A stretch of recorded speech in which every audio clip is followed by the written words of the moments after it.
Conditions apply.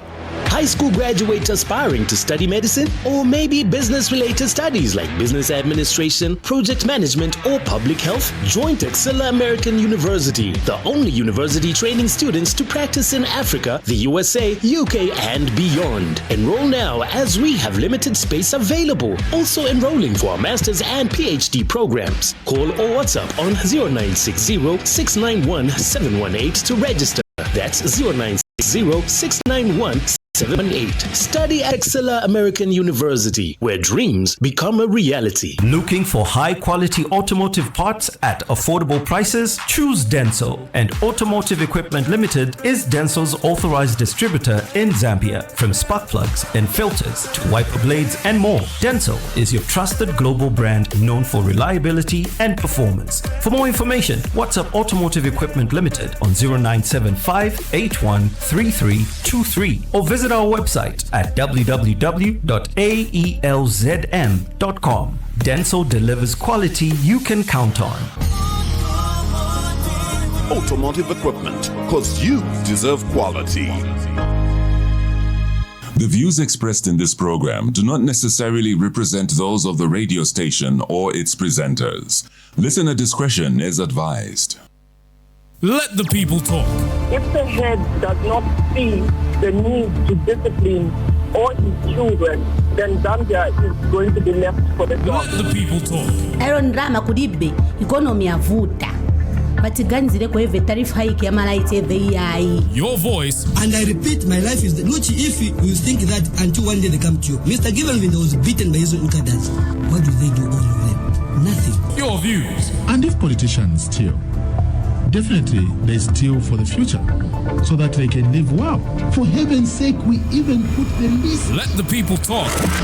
Every Tuesday and Friday at 9 a.m. on Phoenix FM. It's the 9th of June. Good morning. Welcome to Tuesday's edition of Let the People Talk. I hope everyone is well this morning and had a good weekend. Our guest this morning is the NAPSA Director General, Mr. Muyangwa Muyangwa. He joins us this morning to talk about pension reforms and all things that revolve around NAPSA. Good morning, sir. How are you? I'm very fine, and how are you? And good morning, listeners. Thank you very much for for joining us this morning. Today is a difficult day for many people. Our friends in Eastern Province today are celebrating the life of the late Pezeni, who passed away last week. I wondered, I know as NAPSA you go around the country quite a lot. Did you ever have a chance to interact and meet him? Not directly, but interacted with the people that he had assigned to deal with us on various matters relating to pensions, and we offer our deep condolences to the people of Ngoni people of Eastern Province and the entire country of Zambia on the passing of Ngwenyama Mpezeni. You're very fortunate, by the way, because our team has been going around with powder. I'm sure you might have spotted a few of them walking around with Minimil this morning. I'm told today is the very last day, so they need to try and and catch them. Yes. So you're very fortunate. How is NAPSA? I think we are in a good shape. Yeah. We at least we feel so from those of us who are charged with the responsibility of managing the funds on behalf of the owners, the members, the people of Zambia. Okay. Let me ask you just as background, because sometimes I feel like a lot of people don't have a clear understanding of what NAPSA is, what it does.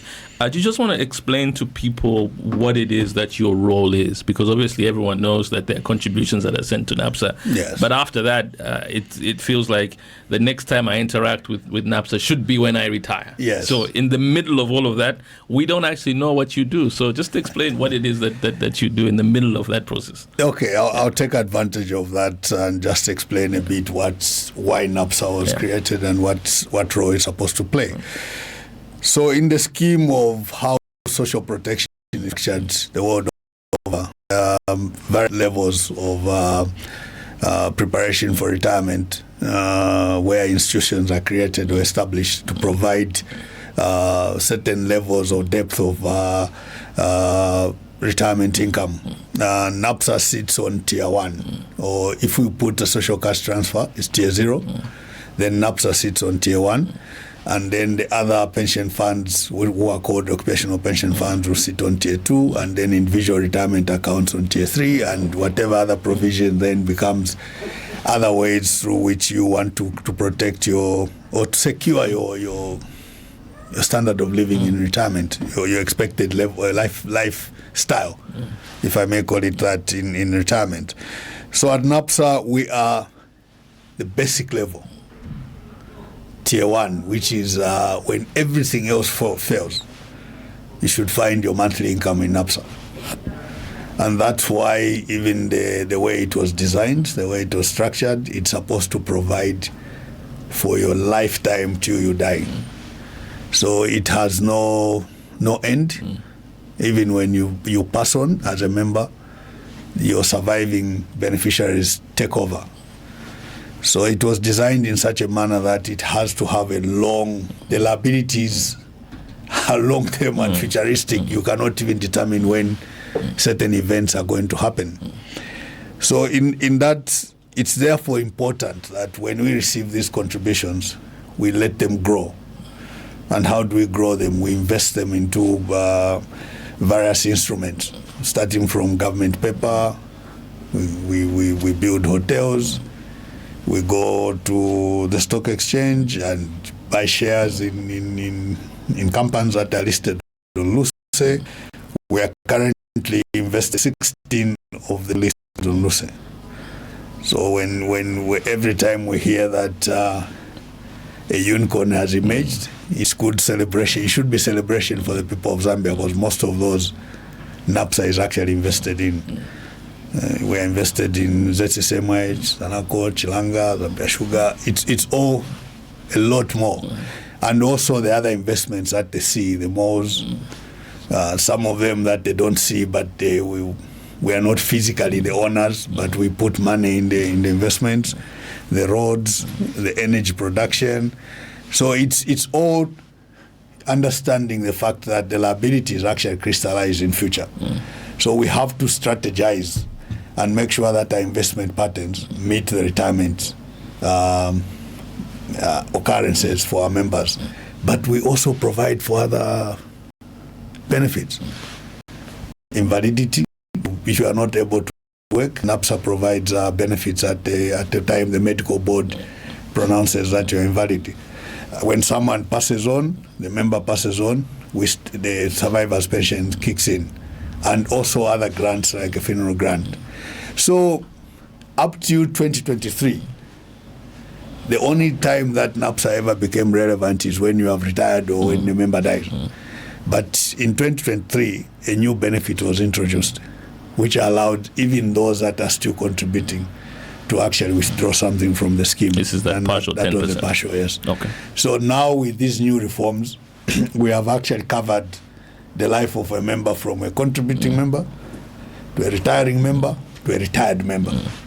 So at least we have added some features. 2 features that have been added since 2021 is 1, the partial withdrawal, and 2, the lump sum at retirement. Those were not there. We have had the other refinements that I'm sure we'll talk about on the program. I'm curious also, how, in terms of, because obviously one of the things you just talked about is how NAPSA invests in different places. How is the fund? Is the fund profit? I guess there's no other phrase I can phrase it, but is it profitable? Are you sitting here a happy man today saying, well, you know, we're sitting on quite a lot of money? Well, maybe not quite a lot of money, but quite on a lot of assets. Okay. Is there a difference between the two, though? I mean, yes, because money is near cash. Okay. Some of the wealth is not always in cash. You can have the wealth in properties or the wealth in financial instruments, which is what NAPSA has. So if you look at the health of the scheme right now, in 2021, we're talking about $2.8 billion. Or 56 million billion kwacha. Today we are $10. The 10% and everything. Okay. So what does that mean for the member? It means that you don't have to sleep thinking you will never get your pension, because we are accumulating enough assets some of which will be liquidated by as we go on. They are long-term, but they keep on being liquidated and replaced by other new assets. In line with, we know how many members are going to retire in X. The only number we cannot tell is how many people are going to die. But at least we know how many members are going to retire. We are preparing for that and making sure we hold the money in terms of assets that keep on producing returns. Okay. So our key issue is just make sure that the returns on investment are good enough to cover for the demographic changes, to cover for the fact that after a while you might see you have more retirees and people are contributing. But as NAPSA, our strategy is, as long as the Zambian population remains younger than, it's more biased to young people, we should always have more people contributing than those that are existing, which is what we have already now at the current moment. But we shouldn't relax and sit on our laurels thinking that will last forever. Because as the population starts aging, you have more retirees than people are working. So we need to take advantage of the moment now to design or to do investment strategies that ensure that investment and even coverage and recruitment strategies that ensure that the life of the pension can be stretched further and further forward. We don't want to be the last people to be known to run NAPSA. Okay. We want to hand it over to others. All right. Yes. So last week was sort of pivotal. There was obviously a big signing ceremony at State House last week. There was a lot of focus on education and free education. And I don't want to say that, NAPSA, the pension reforms were slightly put on the side, but it did feel like it was equally as important. And I wondered, even as I was watching this, I wondered, why are people so excited? Why is NAPSA itself excited about this particular repeal to the legislation? Just explain what the shortcomings were of the previous act that led to where we are today with this one being a repeal. Okay, maybe in answering that, I have to set a context on the quantum or the size of these reforms. So this is a government-led reform. And I'm saying government-led reform because it's not, from the social protection perspective, it's not NAPSA alone. That's why you saw the president was signing 3 bills for the 3 public pension schemes: NAPSA, Public Service Pension Fund, and Local Authority Superannuation Fund at the same time. Because what the reforms have done, they've actually an interdependency among the 3. So before that bill was signed, there was no member. Let me talk about the public workers. I will exclude the private sector workers for now. There was no public sector worker who could belong to 2 schemes. And yet the original thought at the time that NAPSA was created was that NAPSA, you remember I said it sits alone on the tier 1. Yeah. Everyone else sits on tier 2 or tier 3. What happened was we started looking like we were competing between PSPF and NAPSA. That was not the intention. The intention was NAPSA is for everyone and the basic scheme, then occupational schemes come in. So basically government workers never had an occupational scheme. They only dependent on NAPSA. Now, take into context what I've just said, that NAPSA was only supposed to provide basic. So therefore, they're greatly disadvantaged, and they have been like that since 2000. So with these reforms, that changes. Now they'll have NAPSA as the main scheme for everyone, the basic scheme, and then the occupational scheme becomes PSPF if you're a public sector worker, or LASIF if you are a local authority worker. So at least now that means even the contributions, of course, increase, but the benefits as well grow. Now, why is it such an exciting time for us at NAPSA? I think one thing we all agree to is there has been effort to respond to the needs of the people and the changing dynamics in the economy. The demographics are changing, so whatever basis on which the year 2000 NAPSA was designed, a lot of things have shifted since then. So a pension fund has to remain relevant to its members. There's a lot of relevance introduced in these new bills. One, address the adequacy of the benefits. 2, it starts addressing how quickly the pension grows. 3, it starts saying the retirees, for example, were not covered under, we never used to pay a lump sum. Now we are paying a lump sum at retirement.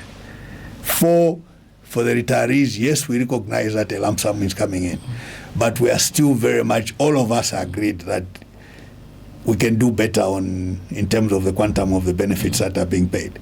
So we have introduced things like the retirees now can actually get an advance against their monthly payment, just like an employed person goes to the employer and say, human resource, and say, may I have an advance of X amount?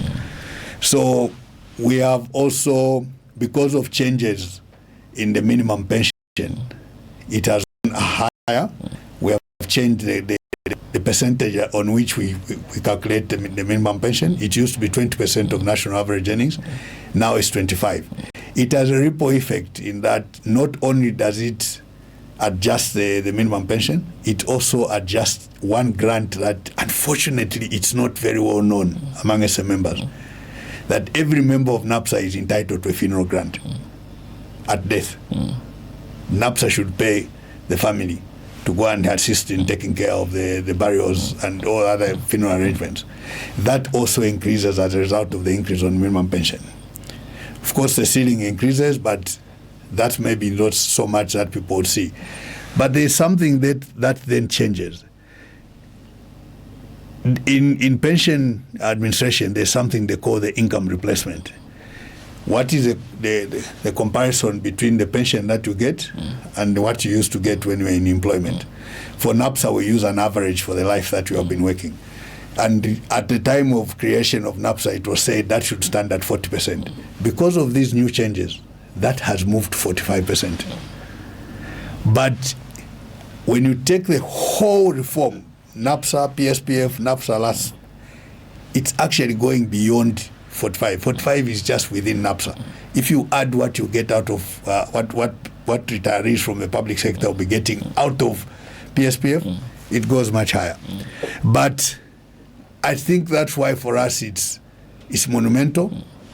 For 26 years or 23 years, the structure of the benefit of the scheme had never changed.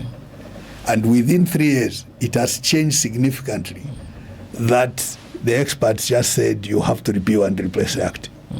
So that's where the excitement is coming from. And also the feeling that the retirees were calling for a lump sum at retirement. The government has listened. They have been given. So we see this as an interaction with the owners of the fund where you keep on addressing their needs. And really from an NAPSA perspective, or even PSPF and LASIF, the issue we are focusing on is how do we remain relevant to the needs of those who contribute their money to the schemes. Okay, I'm going to ask you now to I don't know if you can itemize. Yes. If you can itemize what's changed. So you've sort of mentioned in passing. Yes. But maybe you can itemize so that contributors have a clear understanding of how this new piece of legislation affects their contributions. Okay. Yeah. So I'll focus on NAPSA now going forward. Yeah. So let me start with those that are contributing. The contribution rate has not changed. It's 10%. But what do those who are contributing, what do they see in the new, what does the new law grant them? First of all, the old benefits, I'm calling it old because the act has been replaced. The partial continues at 20% for those who are still contributing. But here is where the changes now start. Sorry, when you say the partial continues at 20%, yes. Just explain. I thought the partial is 10%. No. Okay. The partial was declared in 2023. It was 20% of your contribution in 2023. That has not changed. Okay. Remember, the partial does not expire. There's always someone every day who qualifies for a partial. But the only thing is, it's entirely up to you to take it. You can leave it or take it. Others, out of 1.2 or 3 million members, only 500,000 have taken it. The rest have said, I'll keep my money in the scheme. So that still continues. Nothing has been changed, even though the law has been repealed. Then we now come to the minimum pension. So the minimum pension applies, this is how it works. Because of the design of NAPSA, there are certain people that when we calculate how, based on their contributions, when we calculate how much pension they'll get, the amount is so small that it was written in the law, codified, that you cannot pay a Zambian who is a member of the scheme a pension that's below this. So what happens is every time we calculate your pension, if it's below the 20, before this year it was 20% of the national average earnings, we have to lift you to 20% of the national average earnings. So you see people that whose pension, if we calculated it was 500 kwacha per month, the law says you cannot pay that Zambian 500 kwacha a month. So before the law was changed, that was 1,700 or so. But with this, what the president signed on Thursday, it's now 2,000. So now, imagine your domestic worker. 10% of 1,000 kwacha is what, 100 kwacha? That quantum of contribution will not give you a 2,000 kwacha pension.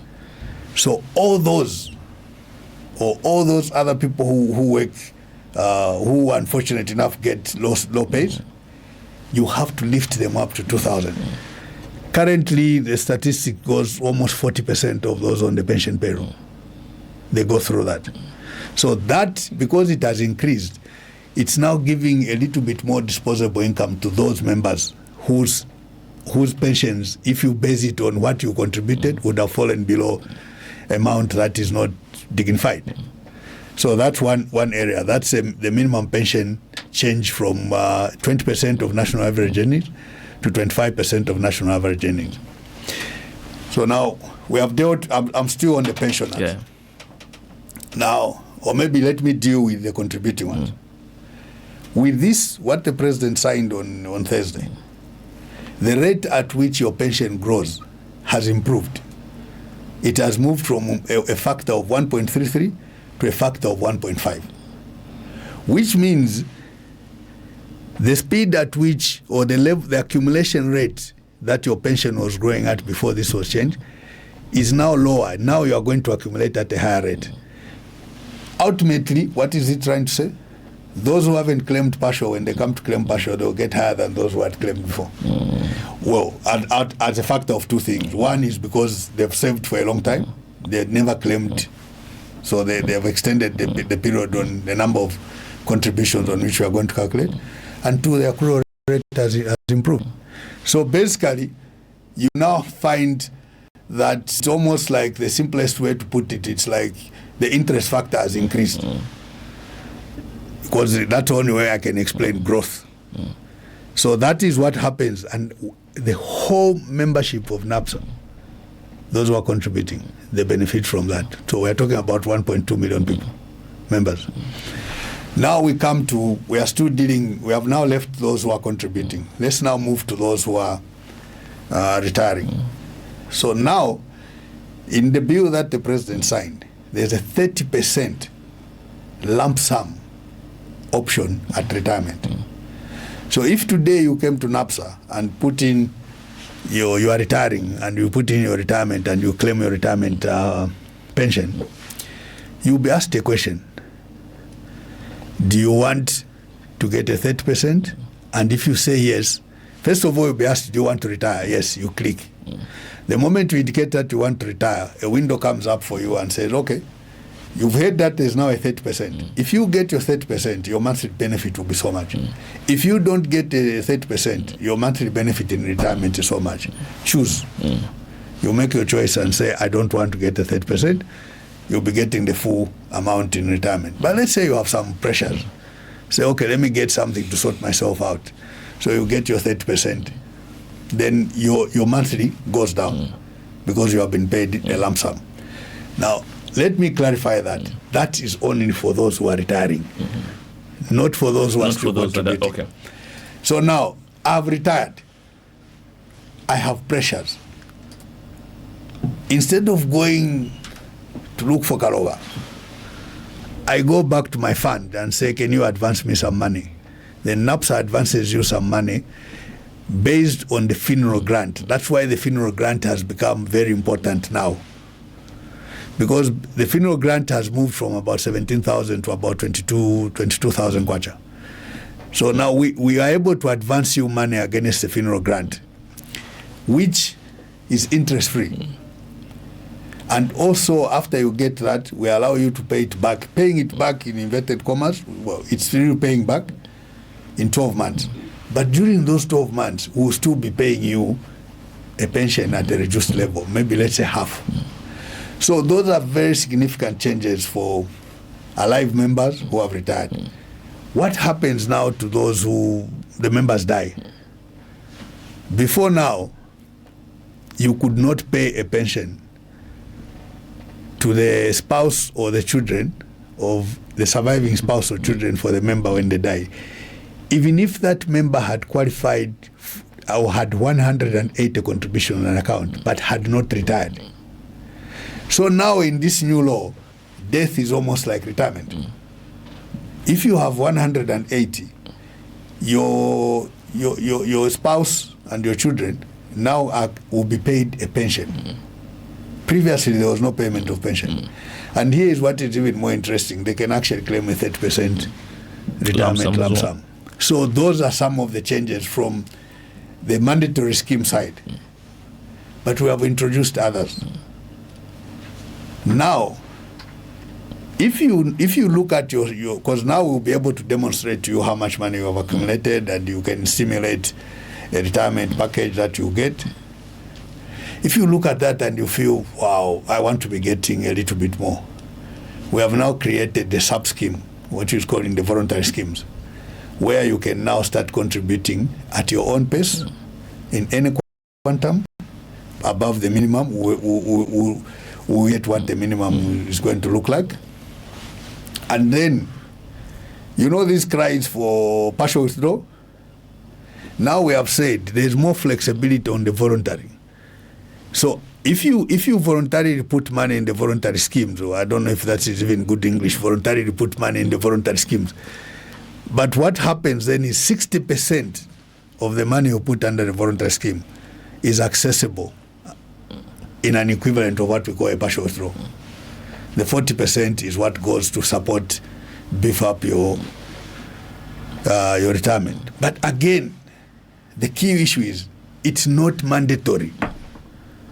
You can elect to withdraw or you can elect to leave it, which means at retirement, all that can be available, or you can go and do a 60% withdrawal of what you have accumulated over your life before you retire, and then the 40% goes to an annuity.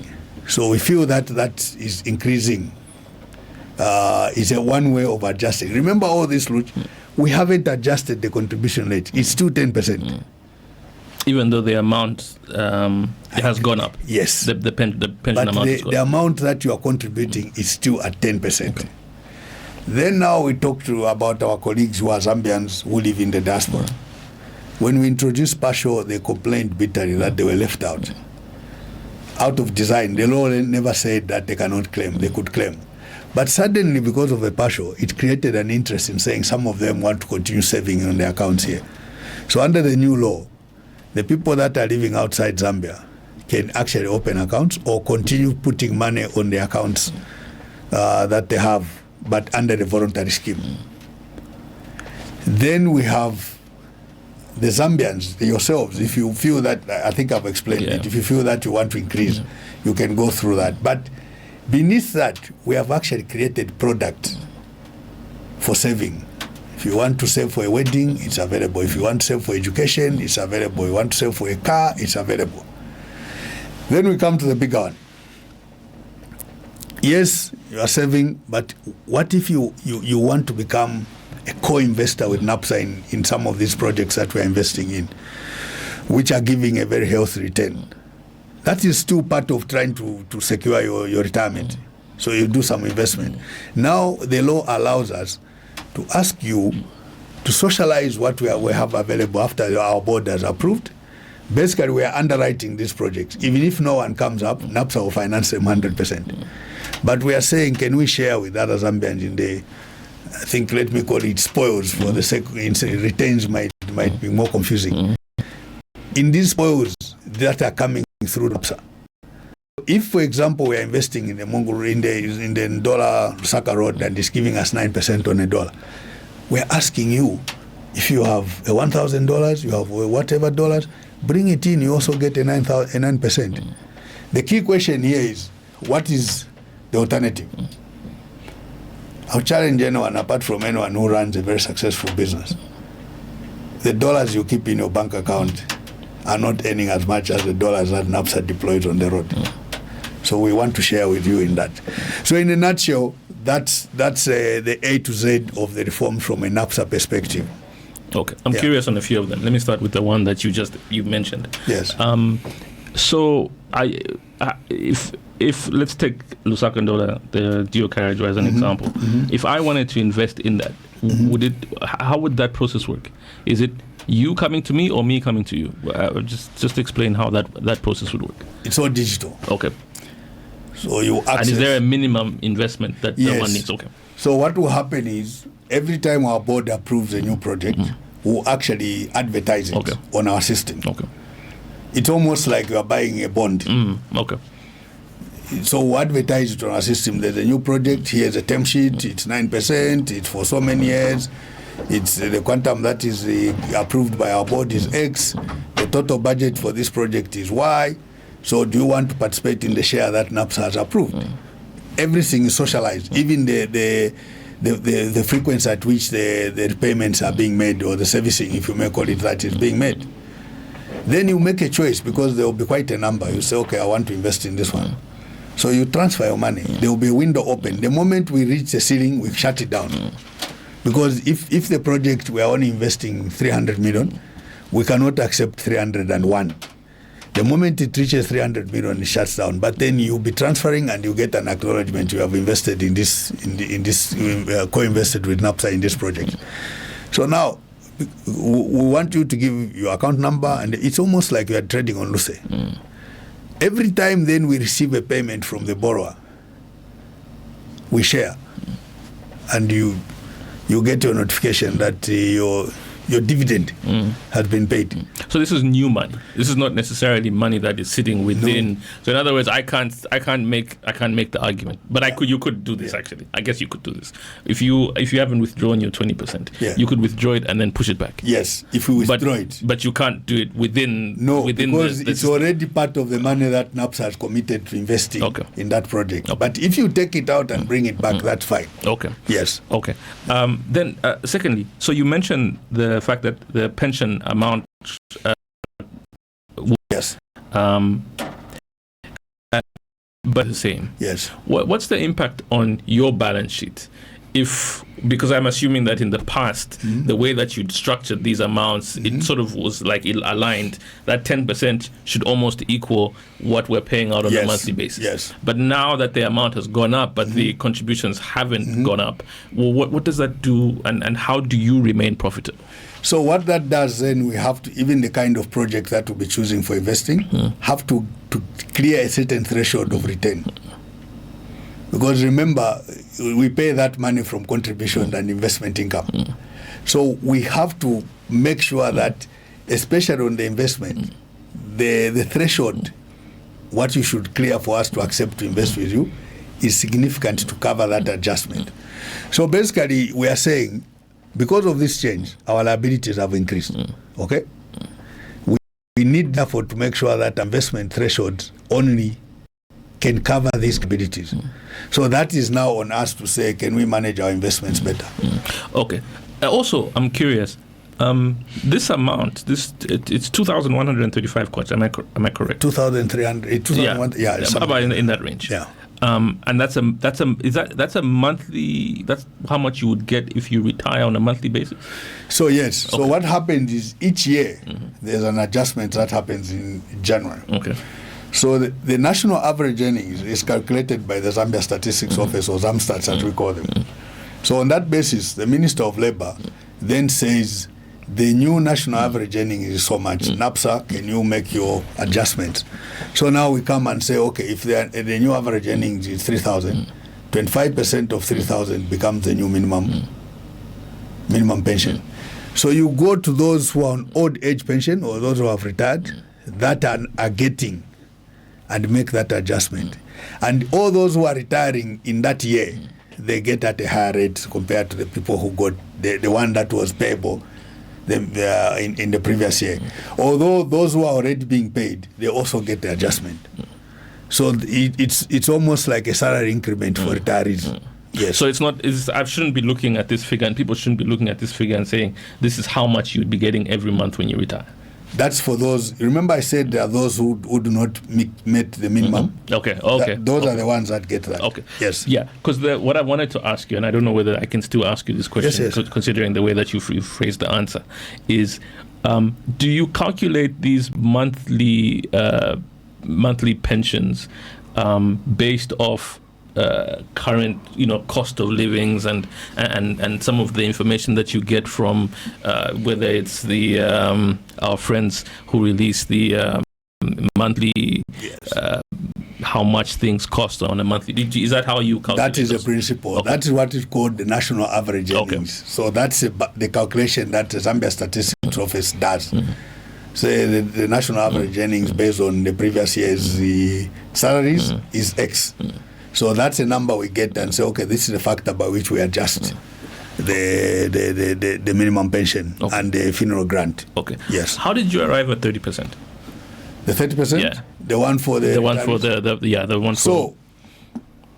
Because now I'm really curious. Because now you've got 20 on one side, you've got 30 on the other side. So now I'm curious, how did you arrive at these percentages? Okay. Because people make the argument and say, well, you can just give a figure. Exactly. So, pension is actually a science. There are people who go to school to study what is called actuarial science. Those are the people that deal with insurance companies, how you predict all that and know what you have to keep because of the premiums and the rate of accidents, whatever. Even it's the same in pensions. So there is what the people call actuaries. So there is no benefit that we introduce that does not go to an independent person called an actuary. And the question we ask are very direct. If we are to pay a partial, given the parameters of this scheme, what will be a percentage that is safe, that will not result in the scheme failing? Then they do their calculation and say, at these parameters, you can only pay so much. One of the parameters is the contribution rate. Yeah. So you give that, and then it also says how many people would qualify. So you do the same to the survivor. You do the same, you give them these questions for them to determine. Then they come back. Some of the issues they'll tell you can't do that. You are going to damage the scheme. So the 30% then comes back and say you can pay up to 30%. Beyond that, there's a problem. That's how we arrive. So it's not that we sit in a boardroom or we go to government and say we feel like 50%. No. They will ask you, where is the actual report? Even when you go to parliament, because remember these have to be approved by parliament before the president even signs. They will ask you a question. Who did you ask whether this is viable? Why is that question important? The Minister of Finance, the Secretary to Treasury is sitting there. They don't want you to pass that liability to the Treasury. Because if the scheme fails, you are putting pressure on the Treasury and the tax system to finance under social cash transfer. So that's why they have to make sure that whatever change you make, the scheme is still sustainable. And they will tell you, if you don't change the following matrices, you can only pay at X. If these matrices change, you can pay at Y. And even them, one of the issues that the advisors say, look, looking at the demographics changes in your country, 10% is no longer sufficient. You need to start thinking of increasing, which they have already said. So the next presentation is we'll go to government and say, here is a report from the actuary. It's not us who said it. Engagements need to start with the respective stakeholders to start thinking of adjusting this. Otherwise, the life of the fund is getting shorter. So, and the reason I asked this question is because, and I hinted it when I said 50%, because it is actually, when you think about it, it could actually be 50% that you're able to withdraw before you retire. Or together. Yeah, together, right? There are people that will be saying today, why didn't NAPSA give us another 10%. Okay. Yeah. And then make it optional to say, well, listen, seeing as there's 50%, why not you can choose. There's 20 yes, there's another 20 on the other side. That 10, you can play around with it the way you feel like playing around. Okay. Yeah. 1.5 million people versus 30,000. So 1.5 million... Partial, okay. 30,000 retirees. So it was a numbers game, in other words. Of course, that's why I'm saying the actuaries have to take that. So they have a projection of saying, this is how the retirement is going to happen in the next few years. They have that number already because we know your ages. Yeah. So they factor in all those things and say, okay, you can afford to do this. First of all, remember, even that, we are basically changing them, asking them to change the design of the scheme because that's not how the scheme was designed. But we have to remain relevant. Now, let me go back to the 50%. It's actually not 50%. It's lower than 50%. It's 30%. So here is what happened. I'll take two people. Route 1, Route B. Route 1 gets his 20%, okay, in 2023. He's, let's say, it's 30 in 2023. He has to 25, 20, 30, 55, 25 more years to go before he reaches retirement, okay? So, as at the time I'm calculating your 20% in 2023, it's based on the contributions that are on your account. So those contributions get knocked down by 20%. What remains is how much? 80. 80, yeah. On those contributions. But what happens to the contributions that you push in from 2024 to the year you retire? They are back at 100%. So in the same pot, you have two sets of contributions for those who have gotten a partial. One of them, what you are carrying is an 80% balance. The other one, you are carrying a 100% balance. So when we pay you at retirement, it now comes back and say, okay, on those where you got 20%, get 10, so that you reach 30. On those where you got 0, get 30, so that your 30% mandate is respected. So what actually remains in both scenarios, whether you took or you didn't take, it's 70% for retirement. It's not 50. It's not 50. Yes. Because I got my maths wrong. Yeah. Okay. No. It's you are not the only one. Okay. It's a way it's phrased because it's not on the I shouldn't say it's not on the balance per se, but it's on the contribution. Okay. Yes. Okay. Let's just so that there's no so for the avoidance of doubt, because a lot of people I can see a lot of people asking this question. For the avoidance of doubt, there is no 10% withdrawal. In the law that was signed, the law that was approved by Parliament, there was no 10%. And here is the explanation. In 2023, when the law for pre-retirement lump sum benefit, please, the name of the benefit is very important. It's not a withdrawal. What we call partial is actually called a pre-retirement lump sum benefit. I know people say semantics, but it's very important. What it said was, if you are 60, you cannot get this. It's only for those who are contributing, not for those who are about to retire or who are retiring. So what happened next? The retirees come back and say, okay, now what kind of law is this? Why are you leaving us out? So he said, okay, fine. After consultation, we say, is it possible to pay at retirement? They actually said, okay, it is, and the maximum we can go is so much. Otherwise, we are going to create old age poverty. Yeah? So then he says 30%. So what has happened now is the design of the scheme has completely changed. So you have to read these reforms together. Since when you put 2023 and 2026 law changes together, now you have this scenario in NAPSA. A member who is contributing can withdraw. A member who is retiring can get a lump sum. So we have a pre-retirement lump sum, which is called partial.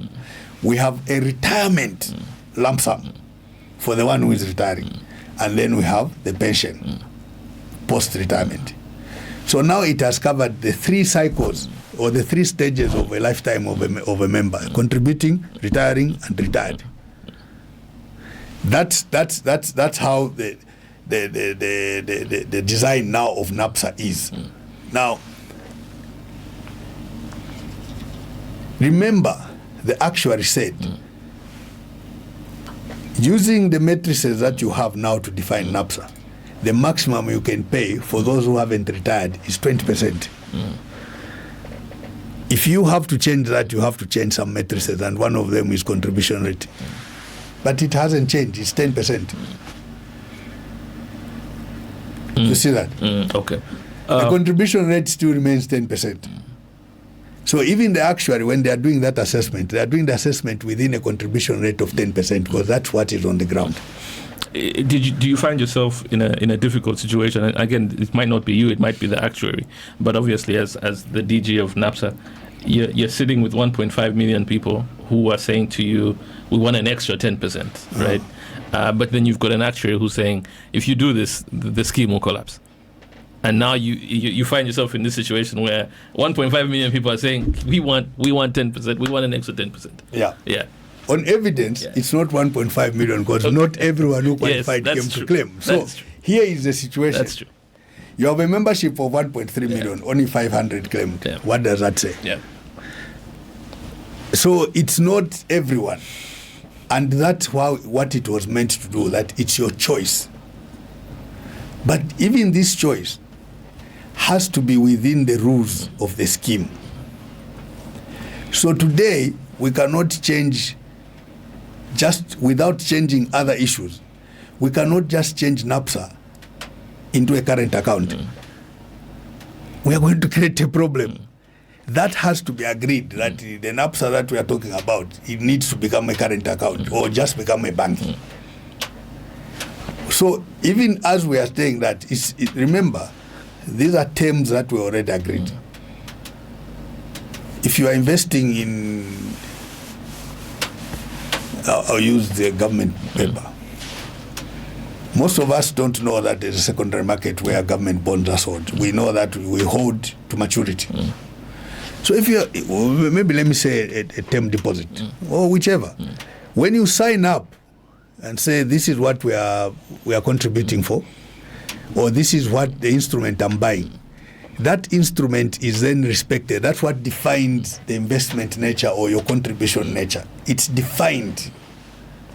So that's why every time we want to change something, we go and ask the actuary, how does this sit with the objective of this scheme? Is it still sitting well? Now remember, there are two types of scheme. The one that NAPSA is running is a defined benefit. That's why you find that you can contribute less, but you are given more. It's a communal scheme. It's not a Kamriaweka, if I may put it that way. It's a communal scheme.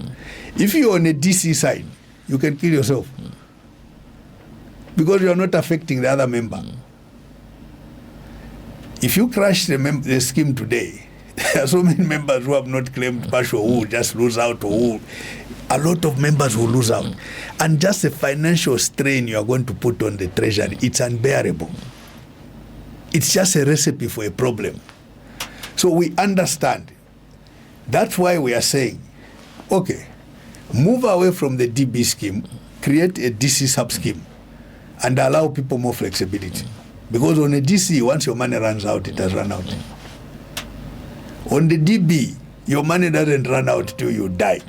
And even when you die, your survivors still get. So there are people on the NAPSA scheme who have drawn out more money than they ever put in. And that's how it was designed to work. Do you think, again, out forgetting the fact that there is no 10%, right? But there are benefits, or there are ways that you can still make money from NAPSA. Are you able? I'm just throwing out this as a suggestion. I don't know if this works, but do you think that it's a viable proposition for you to walk into a bank and say, once you do your own calculation of 10% and say, listen, give me 10%, this is the amount, say 200,000. And you take the bank will ask you, what do you want? What do you want to do with this 200,000? And I say, I want to invest in NAPSA. Yes. I want to invest in a project a road as an example. Is it a viable proposition from a banking perspective to say, well, it's a definite guarantee? Oh yes. Yeah. And maybe that's where, do you think that's how we should be looking at it? No, and that's what we are saying. That's where the Zambia Kuchalo comes in. Yeah. We didn't say the money that we are going to put in Zambia Auction, it does not necessarily mean that you actually own it. Some people will go and borrow money at a cheaper source where the cost is lower than the interest that NAPSA is paying you, and they make a profit. So, yes, and that's what we are saying. What should be important is our ability to create innovative products that address the underlying issue that the members who are calling for a partial are trying to say. The way we look at it is the cause for partial is a symptom. It's not the real issue. The real issue is what are these members trying to say about availability of credit. So find a way of solving that issue in a manner that is sustainable.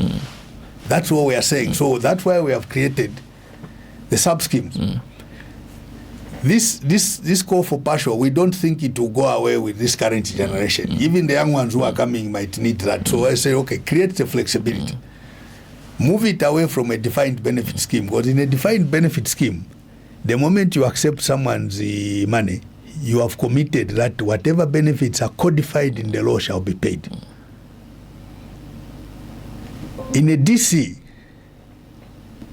the issue that happens in a DC is like, in a DB, there's what is called the sponsor, takes on the risk. In a DC, the contributor takes on the risk. If you run out of your money, you've run out of your money. In a DB, if we make mistakes, and we invest in a product that's not high earning, we cannot tell the member that will pay you less because the benefits are actually written out in the law, and even the formula of calculating the benefits is codified. So there's no flexibility there. You are stuck. That's what the law says, that's what you should pay. So I cannot come to someone and say, because I made a bad investment, I'll pay you less.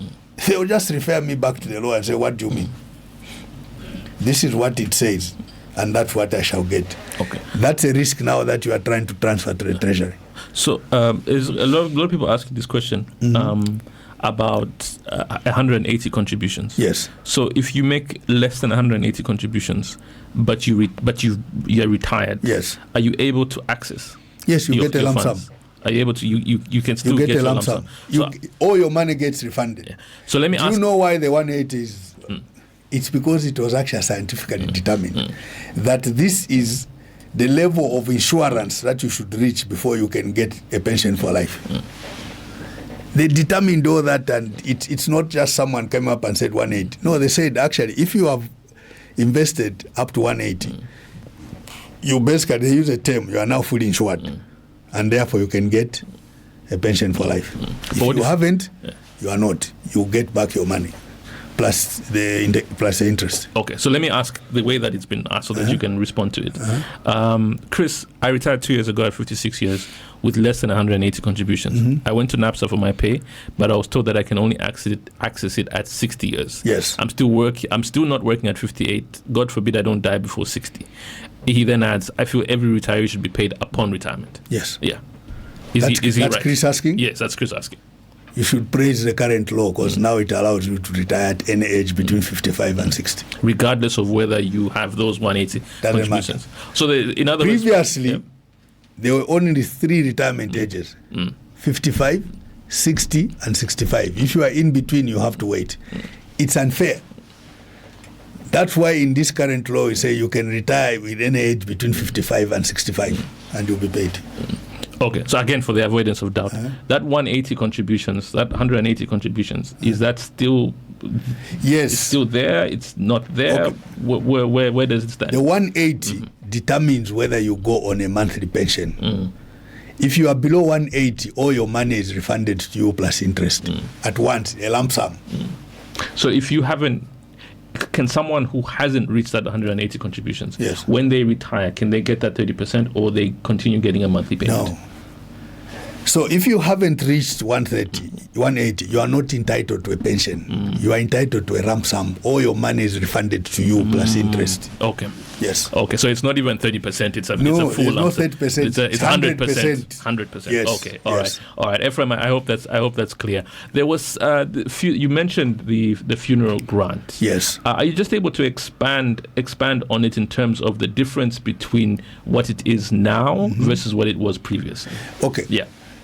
So apart from the fact that because of the 25% national average earnings factor, it has grown to be bigger. It grows anyway every year, but now it will be growing faster because it's growing at 25%. So if last year it was 17, I think this year it's about 22. After the president signed, it becomes 22. Now, here is what is significant. First of all, maybe before I go into what is significant, let me just explain that a lot of work is required on the funeral grant. And please, we don't use terms loosely. It's not a benefit, it's a grant. You acquire it the moment you become a member. There are a few issues that you have to meet, but it's payable to almost every member who has qualified, and a lot of them have met those conditions. We notice that the uptake is very low. So basically, it's like people did not even know that there's a funeral grant that is paid when a member dies. It's only when a member dies, not the spouse, not the children, the member. What has now happened is, at least even if people don't know. Now, remember, that is from contributing to retired. Everyone is entitled. What we've now said is, use this money that is waiting for an incident called death. Since it's already provided for in the system, allow the retirees to actually borrow against it. Interest-free. So that's a loan, not a loan. That's an advance. Interest-free advance that is going to be given to retirees. They can borrow against that. So every year that number goes higher and higher and higher and higher, which means the level of borrowing they can do now is also increasing. So we have an accrual rate that has increased, although that does not apply to those who have retired, or to those who are near retirement, it might not be very impactful. We have an accrual rate that has increased. We have a pension, a funeral grant that has increased.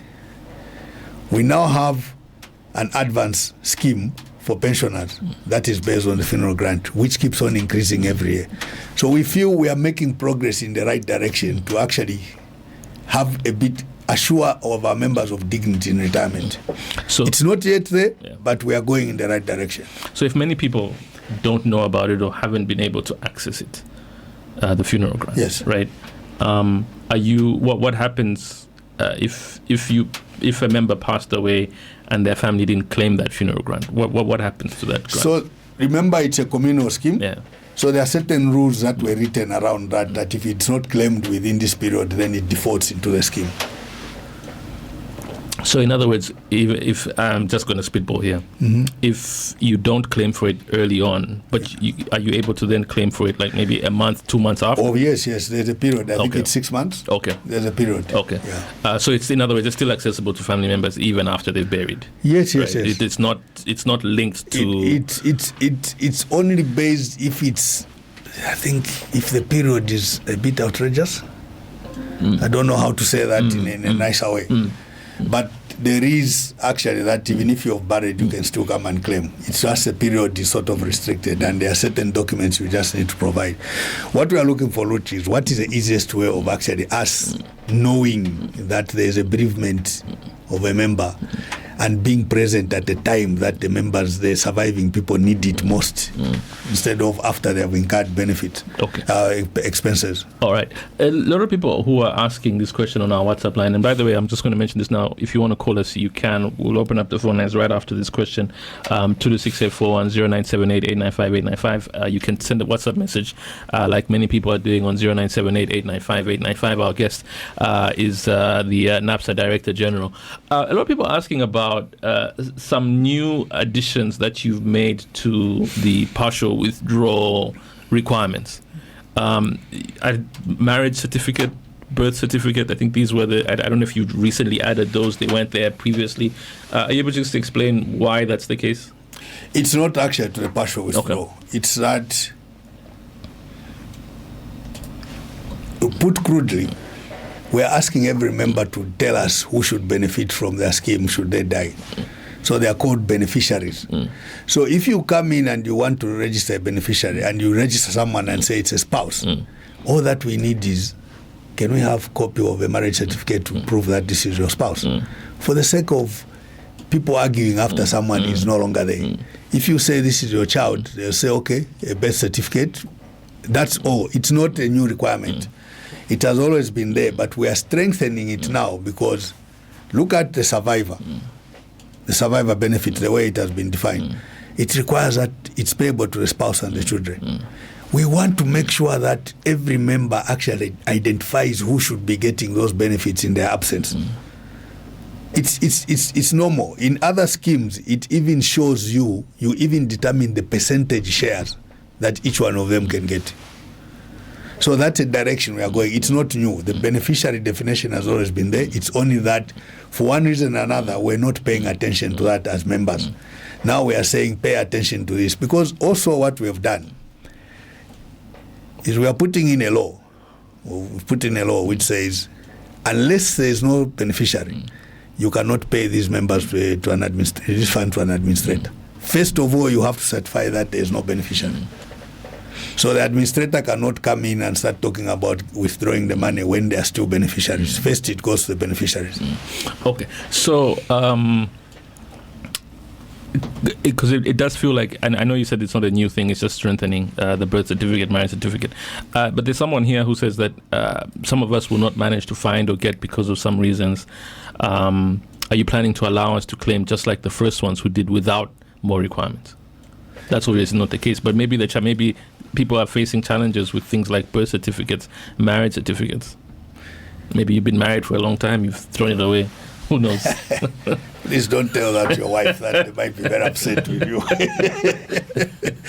I think each case can be presented, and I think there's some flexibility that goes on. So there are times when a discussion is held. I think 2 days ago we were on ZNBC and the gentleman asked that, what if I married traditionally? So if you are insisting on a marriage certificate, that might be a problem. But there are other documents that can be provided in lieu of that. I think there's a lot of issues of saying you go to a court and the court does something. So bring your case. It's a case-by-case presentation. If you don't have the required documents, then you'll be guided as to what you can produce. Okay. Here's a question from Lubasi. Lubasi, if a 20% partial withdrawal has been retained and the law does not expressly limit the number of times it can be accessed, then one could argue that members may be entitled to another 20% withdrawal based on contributions made after the initial partial withdrawal. The important issue now is to establish whether the law treats the 20% partial withdrawal as a one-time benefit or a recurring benefit based on newly accumulated contributions. It's very clear it's a one-time. It's okay. Yeah, Lubasi, there's your answer. It's a one-time.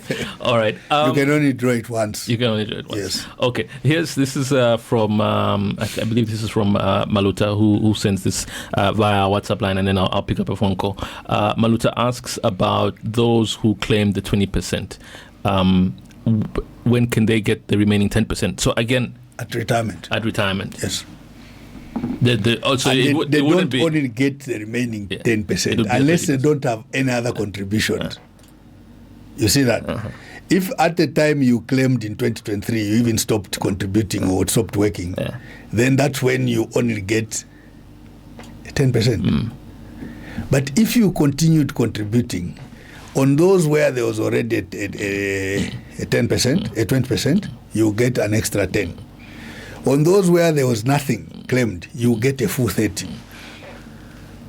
It's actually sizable, if I may put it that way.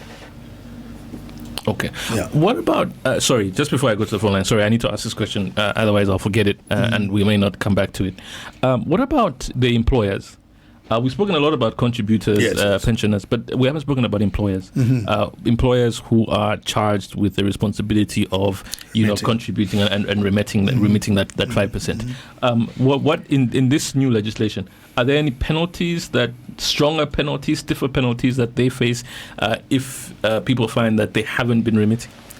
Not really stronger. Okay. If anything, in this law, we have introduced things that allow them to, if they are in a hardship that is beyond their control, they can actually, let's say you are ceasing operations. In this new law, when you anticipate that you are going to cease operation for more than 6 months, you can actually put in a letter to the Director General, and they will allow you, they will suspend your account for those 6 months, saying you are not expected to submit the return. Therefore, when you cannot be charged penalties. Basically, that's what I'm trying to say. So those are some of the issues that have come in for the employers. Another issue that has been introduced by this law is the flexibility that has been given on what they are calling the Director General's powers. If you paid the contribution in error, we can actually refund them. There was no provision before that for refunding to the employer. Now it has been enshrined in the law. So there are a lot of other things, like it also allows us flexibility. Like if you want to structure a payment of outstanding obligations, please don't shy away. We have one thing, the objective for both of us, employer and NAPSA, is the same. NAPSA has no interest in shutting down employers because the only way NAPSA thrives is if they are employers. So we'll help you find, just be honest and tell us how you want to deal with the matter. We'll find a way of ensuring that you remain in business. Because you are employing people who happen to be our members. So our interest is not to shut you down.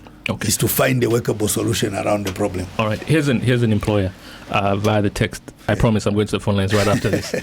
When NAPSA switched to iCare, those of us with outstanding payments couldn't see them on the new platform.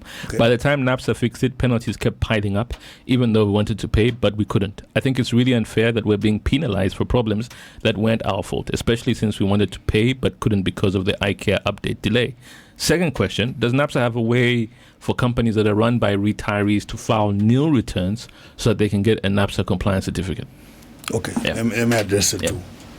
The law is very clear. If the failure to file a return is resulting from a system, it's actually waivable. The penalty that gets charged is waivable. And that's why sometimes, Luch, you see us saying the due date is the 10th, but because employers are facing a challenge with the system, we'll say, okay, we have extended it to the 16th so that no one gets charged penalties. So let them just come forward. That is provided for already in the law, that where the reason for the penalty is a system failure, it can be waived. The second one, where they're talking about the employer being... Retirees, being run by retirees, are they able to file new returns? They're filing new returns because they have no employees or because they are retirees? Well, it's a company that's run by retirees. Yeah, but you remember... The most important person is that person you call the employee. That's the one in whose name this scheme was created. So as long as you have someone called an employee and he's working, you cannot file a new return because the law requires that you need to provide for them. Okay, let me put it in a manner that may not be very friendly. You have retired and you are getting a pension out of NAPSA. Why are you preventing others to come and enjoy exactly what you are enjoying yourself? Even if they are retirees. Maybe that's the angle. That let's assume that a retiree cannot let's assume contribute. the five of us in this room are retirees and we run a company. Yes. We're not. I'm an employee technically, but I'm retired. No, you cannot make a contribution. The moment you get the retirement benefit, your system, your account shuts closes. down. Yes. Okay. So there are no contributions that are expected. I'm talking about if the retiree is actually dealing with young people.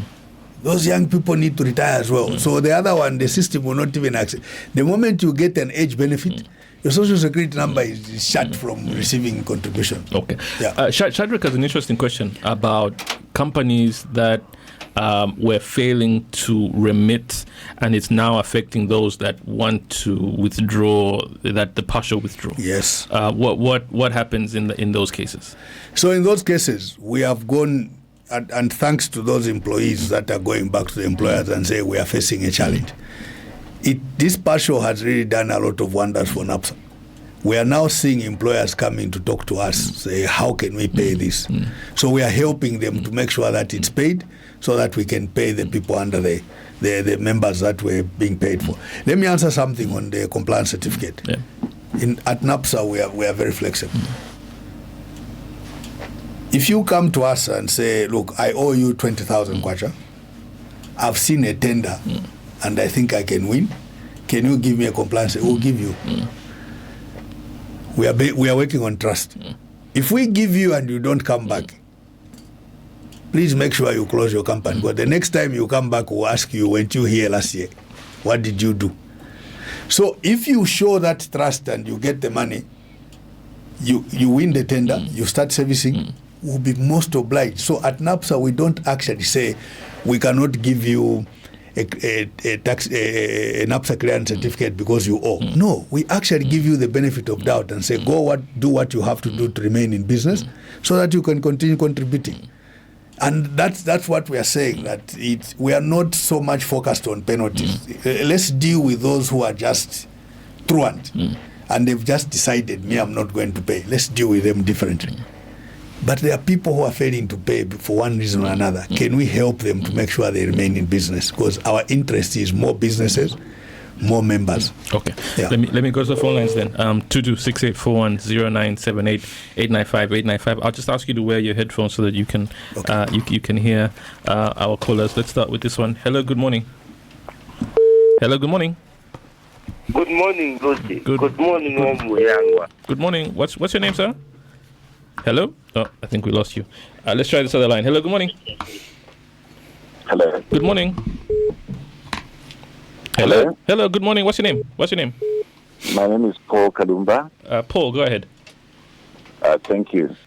I think the pension reforms are very progressive and the government should be lauded for that. I still have one worry though.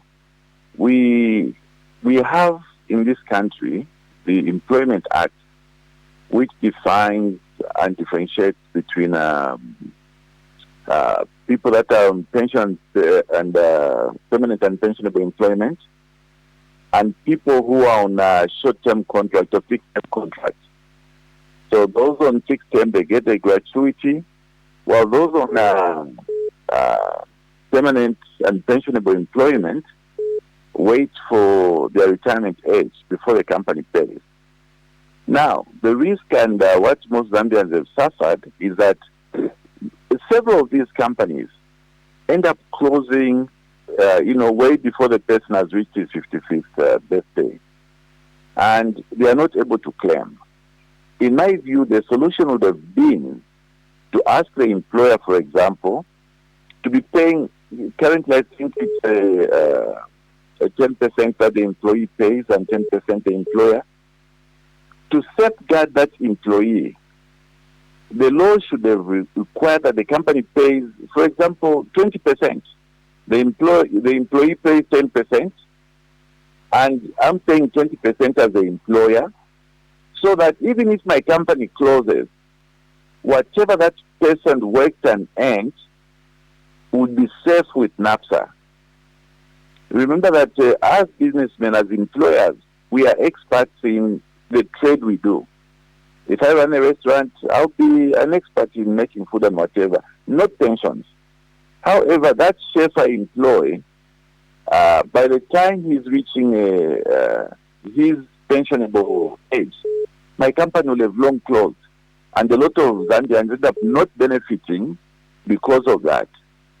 So I would propose, and I'd want to hear your comment, that rather than leave it to the employer to be accumulating that 2 months for every year served, a defined amount or percentage should be paid to NAPSA or any other pension scheme, so that the employee is safe at the time they retire. Even when companies are running, we also have a situation where, I may work for 3 or 4 companies. Very often people only claim from that last company they've worked for. Yet they work for so many other companies. So to avoid people losing in that manner, my proposal, and I'd want your view, would be that employers contribute a little bit more to NAPSA, so that an employee does not even go back to employers. When it's time to retire, he comfortably comes to NAPSA and collects his money. Thank you. All right. Thank you very much. You want to respond, DJ? We always get new ideas. Yeah. First of all, let me put it this way. I think what he's talking about is the gratuity component. And we have had discussions with several employer federations where they're suggesting that why don't we open it up so that the gratuity can also be. Now, under the voluntary scheme, there's nothing actually that stops that from happening. The only thing is it's not mandatory, but that's an agreement where the employer feels that they can actually make that contribution on behalf of their members, because they'll have individual accounts under the voluntary scheme where this can be deposited. The only difference is under the voluntary scheme they might be allowed to draw 60% of that. But really, these are progressive ideas, Mr. Kalumba, and as we continue reforming and securing the interests of our employers, we'll take that on. Thank you very much. Okay. 226841097889589. Hello, good morning. Maybe the only thing is, remember there are employers involved, and they have a constituency that represents them even on the NAPSA board. So engagement of stakeholders is very critical. If the employers themselves feel this is better for us, I think we can work out something, but a very progressive idea. Okay. Hello, good morning. Hello, good morning. Hello? Okay, nobody on this line. Let's try this other one. Hello, good morning. Good morning, Richie. Good morning. What's your name? Can I say Pasho? I don't want to say my name. Yeah, that's fine. Go ahead. So call me Pasho. Okay, Pasho, go ahead. Good morning, Mr. Muyangwa. Good morning, Mr. Pasho. Yeah, thank you very much. I'm actually one of those who sent that message saying that we're having challenges with some of the requirements we added. Because I remember when he introduced partial withdrawal, my friends and workmates, they got. So I was reluctant by then. At the time I wanted to claim, I discovered that he had added some requirements like marriage certificate and birth certificate, of which some of us are having problems. So are you planning to relax the search? Since I now want to claim 30. So what are you planning to do about it? Because I'm on 80% in terms of updates. The only problem is those attachments, but otherwise everything is okay on my partial withdrawal. Thank you. All right, thank you very much. Did he just say he wants to claim 30? Yes. No, you can't claim 30, Mr. Pasho. You can claim partial at 20. But let me say this for you. I don't want to generalize an answer here. Please, can you send us your contact number? Luch, are we able to get his number?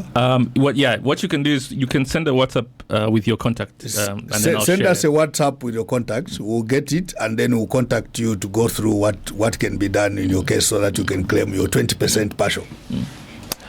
Okay. I'm just throwing this out there so you can make the argument. The voluntary contribution that I want is 100% lump sum and not 60%.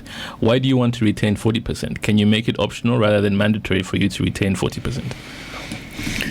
I think even on the 40%, we allow people to break it, but at a surcharge. So it's not hard and fixed. You can break the 40, but it will be charged. There will be a surcharge. Yeah. Okay. All right. 226841097. And I think let me explain this, Luch, before you go. You know, NAPSA cannot grow your money by keeping it in the house. Yeah. Yes. So, how short-term? What short-term investment can ever give you sufficient return? Usually there are very few. But so what we try to do is to match the liability and the tenor of this investment. So there has to be some form of predictability as to how long you are going to hold on to this fund so that you can invest them properly. There's a reason, like I'm saying, the banks will pay you, etc., because there's so much unpredictability on the savings account as when you can come and withdraw. That limits the ability to invest. As pension funds the world over, we invest long term. But because of these voluntary schemes, we are now thinking of short-term tenor investments that can match what we have put in as their ability to access. So that is a consideration you have. Otherwise, you will not make money to pay people sufficient returns. Yeah. We haven't talked about the informal sector. Someone is asking, can SMEs such as marketeers, barbermen, etc., contribute to NAPSA? And if yes, how? And if that's the case, in terms of retirement, how does that work? I apologize to everyone we say it's in the informal sector. So at NAPSA, we don't call them informal sector, actually. We call them the self-employed. Okay. One of the issues that this new law has sorted out is to make sure that every Zambian can be a member of NAPSA. There is no one to be left behind. In the new law, the initiatives that are there, even a baby born today can have a NAPSA account. The issue is we are leaving out a huge chunk of our population. The economists say about 50% of whatever economic value is in the informal sector, what they call informal sector. It means there are incomes there. How unfair can you be that because I'm self-employed, I cannot have a social protection? So under this new scheme, they are going to. And we are now even making it easier to register for a social security number. What we are working on, we are working with the Home Affairs to get to a situation where you don't actually need to come to us to get a social security number. Once you get to NRC, we'll actually issue a social security number waiting for you to start servicing. So you can now make contributions without having to go through the process of opening. The only thing we'll ask you is at the time that you are beginning to make contributions or you are taking out, we'll ask you to identify yourself properly, which is what we call the onboarding KYC. But really, this law has allowed us to cover every Zambian. How we cover them is the creativity now of NAPSA on what kind of products can we sell to our good people at Soweto, to our good people, the minibus drivers. What can we do? We need to give them something that addresses their needs and it's flexible enough for them. Under the mandatory scheme, there are two main penalties. Under the voluntary scheme, you are not required to pay any penalties, and you service according to how much money you have. We'll just give you a minimum threshold. But thank you very much for that question. That is one of the issues that this law has actually addressed. Okay. Thank you. All right, 2268410978895. Hello, good morning. Hello, good morning. Hello, good morning, Luchi. Good morning, sir. What's your name? My name is Mishek. Okay, go ahead, Mishek. I'm calling within Lusaka. Go ahead. Though you are not very clear. Mr. Muyangwa, good morning, sir. Good morning, Bwana Mishek. Good. I think the first thing that I can say is that NAPSA has been too weak to compel employers to remit the NAPSA contributions, even when they deduct them from their salaries, even showing on the payslip, but they fail to go and do the submissions. So I think NAPSA should make sure that they work hard so that they don't disadvantage poor employees who are already receiving the deductions and their contributions don't go to NAPSA. Then secondly, I want to talk about the FINO grant. The requirements that are needed for someone to access the FINO grant, you have to present the administrators and the other documentations. I think with that, it's not helping people, because now if you can agree with me that for you to have after the FINO, for you to have the administrators, you have to go through the High Court, you have to do the adverts in the newspaper, and it takes maybe a month or two. That's when you can access it, after people have already spent some money. So maybe if they can do a revise where there are few documentation that supposed to use, like the death certificate, not like the cause of death and other documents, the NRC, just to show that someone has died and they're able to receive the contribution, the grant, just there during the FINO, so that the money can be utilized when you are having the FINO, than accessing it after 3-4 months, which cannot help, like helping the FINO. It's just other people who are going to use the money, not really like for the FINO. I thank you. All right, Mishek, thank you very much. DG. Thank you, Bwana Mishek. Those are very good contributions, and I think that has been addressed, especially on the funeral grant. And that's why, you remember Mr. Pasho was talking about struggles to update beneficiaries. That's one of the reasons we need those beneficiaries, because with that, then we don't need to wait for an administrator. We can actually pay to the beneficiary that are stated on the system. That's part of the issues that are there. So if you have no beneficiaries indicated on the system, then you have to have an administrator, and that becomes cumbersome. So I agree with him, but please help us by updating your beneficiaries. On the issue of NAPSA being too weak, we take that, we see how we can become more punchy, but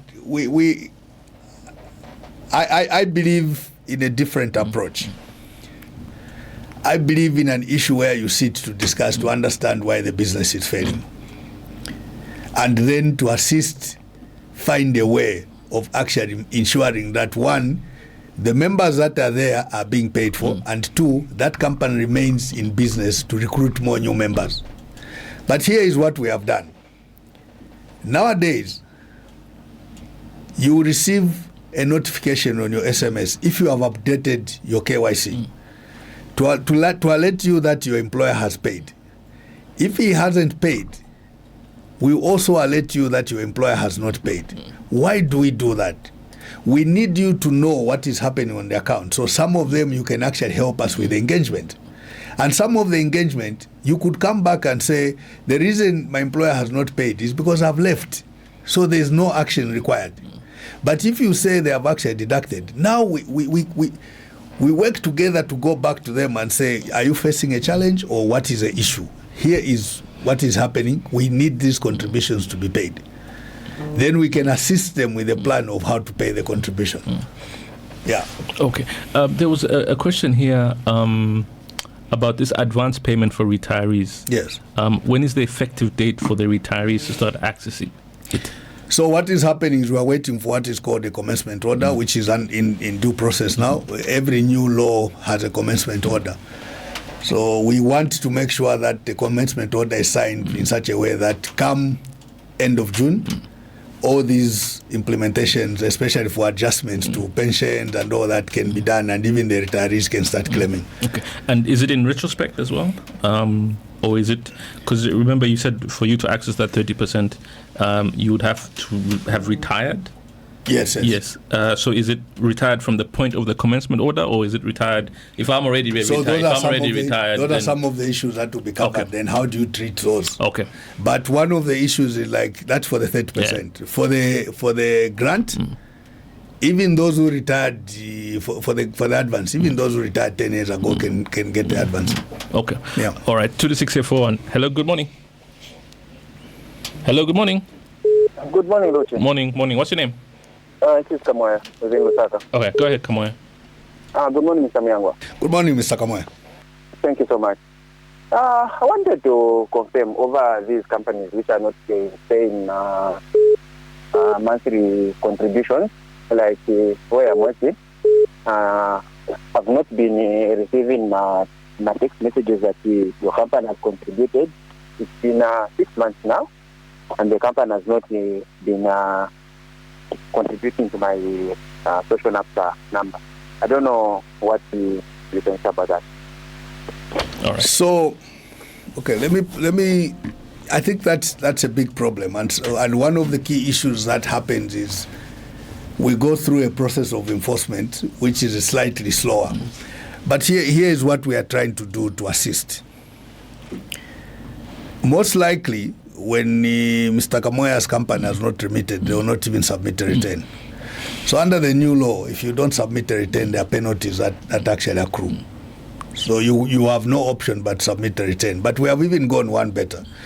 So we have designed a mechanism of submitting returns that's automated. So your payroll software will now be linked to the NAPSA account.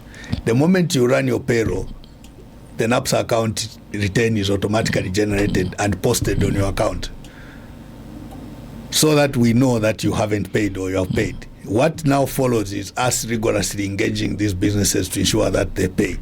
So, Mr. Kamoya, without discussing much on an open platform, I would ask you to maybe send your details so that we can have an engagement and see how we resolve this matter. We don't want you to be inconvenienced. Okay. There's somebody, this is Muchona. Muchona is asking about the compliance certificate for companies. Yes. Would it be possible to extend its validity period from the current 3 months to perhaps 6 months or even 12 months? In addition, could consideration be given to making the certificate revocable through a verification code or electric validation system, similar to the approach used by ZRA? I believe such a measure would reduce the administrative burden on compliant companies while still allowing for effective compliance monitoring. Okay. Yeah. Let me put it this way. If we're a compliant company, there's no need to even have these issues. Okay.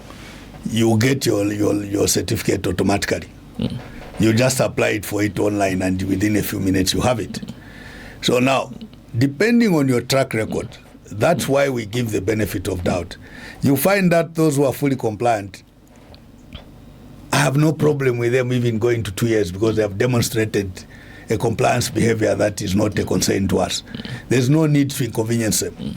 For those who are struggling, then we put them in categories. If you are struggling to an extent that you are failing to service the minimum, but we still want you to continue in business, we give you an opportunity. Maybe we give you a 3 month. For those who look like they are much better, maybe we say 6 months. But for those who are fully compliant, that's not even, compliance is not something you wake up today and switch off. It's a choice and a behavioral issue. So companies that are compliant have been compliant ever since. If there is non-compliance, it's a mistake. So for those, they are classified. They should be able to get, even if, I wish I could say give them a compliance certificate for life. Yeah. But 1 year is almost what we are calling for life. They should not be. And that's why we are saying how you get a compliance certificate. You don't need to come to NAPSA. If you are talking to us, it means there's a problem on the account. And we quickly agree and say, okay, fine, go ahead and give them. But for those who have no issues, they don't need to talk to us immediately issue. And on the verification, I think that's one of the issues that you can actually verify a certificate. So we want to make sure that we get to that level of verification. But the difference is this: we are not going to stop you from getting new business because you owe. We'll actually support you to get the new business so that you can pay us. David asks, I'm a government driver, please ask, are we now able to get a lump sum unlike it was before where we were put on monthly payment until someone dies? If you have 180, you have reached retirement age, you apply for it within 3 months, you get your lump sum at 30, and you want it, you get a yes. Okay. And what is the retirement? Because I know that there's early retirement, normal, late retirement. What is at what point is someone eligible? Is it at the point of I'm now officially retiring, or is it at that early retirement where I'm 50, but I haven't actually retired? So there are certain issues. It provides, first of all, we have 3 retirement ages, if I may put it that. There's 55, for those that we call that they accrued the benefits because they were members before the law was adjusted to 60. Then we have 60 and we have 65. Now what we have done is, we have actually provided in this new law that in between those ages, you can still retire. You don't need to wait for 60. You can be 57, you retire. You're 58, you retire. You're 59, you retire. There's nothing like waiting till you hit these 3 milestones. Yes, those 3 milestones are still in the law. But what we have done is a flexibility. It was a little bit disheartening to tell someone who is not in employment, who is 57, to tell them that wait till you reach 60, that's when you can access. And yet, they may have hit the 180 contribution. So now what we are saying is if you have the 180, you come in, or even if you don't have the 180, but you want to express the interest of retiring, just retire, get the necessary documentation to prove that, and you get paid. The only thing we require is if you want to get the 30%, you have to have 180 contributions, and you do so 3 months before your retirement date, and then we'll pay you. Okay. 226-841 0978-895-895. Hello, good morning. Hello, good morning. Hello, good morning. Good morning. Yes, please find out from Mr. Muyangwa whether NAPSA pays NIMA for its retirees, for those that have retired from NAPSA. Okay. All right. I don't know if you picked that. Do you pay for NIMA? No. For those that have retired? No, the retirement packages, there's no deduction that is required, that is allowed on the retirement package. It has to go to the owner in full. Okay. To the 68410978895. Unless he's suggesting that maybe this is coming from this issue where I think the senior citizen clause for NEMA is 65, but the retirement in NAPSA is 60. So there are those senior citizens who have reached 60, but they are not 65, and therefore they cannot access free services. It's something that is being addressed. NEMA is being, there's discussions at high level to see how that can be sorted out. Okay. All right. Hello, good morning. Good morning, Ruchi. Good morning. What's your name? Mr. Ntele. Yes, go ahead. Good morning, the panel. Go ahead, Mr. Ntele. Go ahead. Yeah, I wanted to find out from the assuming, is it advisable somebody is maybe is working like a security guard, then he may be just doing some night? What I'm trying to say is working for two companies. Is he eligible to pay double NAPSA? So maybe he's working for a certain company, is being deducted, and the other company is another deducted. Is it advisable like that? And like the new law, who is eligible? Does it mean everybody is able to do NAPSA? Now, the other challenge which I wanted to find out, there's some certain institution, when you have got a deceased, you find that they require a lot of money. Are you doing the same like in NAPSA, so that maybe you find that, no, can you pay 3,000, can you pay this, so that, no, your money can be released? Because I've seen some of these institutions, when you've got a deceased, then you are trying to claim some of these things, that, no, you have to do from this, to fill this form, you have to pay, no, you have to go to the court. Is that process? Why is it that when you've got the challenges, they are also claiming money from you? Thank you. Good morning. All right, thanks, Mr. Ndele. At NAPSA, all services are free. But let me just go step by step and answer him. Double contributions, you are allowed to have more than one job and you can contribute to NAPSA for each one of them. On the paying for services, let me put it this way. There's no service at NAPSA that you have to pay for. Maybe what he's talking about is if you have to go and get a court order or an administrator thing, and then you go to court, they tell you pay a fee. But that is not from NAPSA. It's because the document that is required is issued elsewhere. If we have a way of ensuring that some of these things don't happen, we'll definitely engage the concerned parties to ensure that it can be helpful. Because I've had concerns where some people come in and say, I'm required to pay 3,000 to get the administrator saying I can't even afford to. It's a little bit disheartening. So we may need to, we have to put our heads together and see how that works. Yeah, because imagine if your pension is 3,000 and then the fee is 3,000. So your first month's pension, there's nothing that comes to you because you would have committed it on the 3,000 to get the documentation. So Mr. Ntele, good point. We are working on trying to make sure that the cost of complying with some of these things are not prohibitive on the members to frustrate them. Okay. Someone says, I have 32 missing contributions on my statement. I've reported the issue more than twice to NAPSA, even lodging the same complaint on NAPSA's system. Case created, nothing was done, and eventually the system closed. The case as resolved, yet there is still a problem. When I try to appeal for the resolution, the system is giving errors. My former employer is Yunza, and yet there was a debt swap with NAPSA to clear all outstanding balances, all contributions to NAPSA. My missing contributions are between 2006 and 2010. How can I be quickly assisted? Okay. Yeah. The case shouldn't be closed. Yeah. And it's because I cannot discuss people's issues here, but some of the facts, some of the statements he has made are not correct. But I'll leave it at that and just ask him to come through to NAPSA or to give us his number, and we shall call him so that we explain the exact status to him. Okay. Yes. I'm just trying to see if there's a text that I missed. No, there isn't. Okay, 226-841 0978-895-895. Hello, good morning. Hello, good morning, Lucy. Good morning. All right, thank you. What's your name? All right, my name is Alex, and it's very refreshing to hear DG just come through and just speak eloquently about the new bills. I learned quite a lot. DG, my question is this. When you started the conversation, you mentioned to say that what the new legislation has done is that it has harmonized the NAPSA, being the basic. Then you have the the contribution sector that are contributed by the private sector, and of course they've got the councils as well. So it's basically just harmonize these three. When NAPSA is the basic, then people actually get the lump sum to the contributions they make to the civil servant contribution fund. I think it's PSPF. Yes, PSPF. Yes. So what I wanted to find out is this. With regards to people that are working in the private sector, there's always been this issue to say that according to the laws, if I'm not mistaken, if one, as an employer, of course it's a statutory mandate that you're supposed to actually be contributing with NAPSA, then if your employee is on what you call a permanent and pensionable contract, then you're supposed to actually sign them up for any other private pension fund to actually mitigate the contribution they're doing for the NAPSA, because NAPSA is just basically a basic minimum. So most private sector employees have been taking advantage of that, saying that since we're contributing to NAPSA, we can't take you to the private pension as well.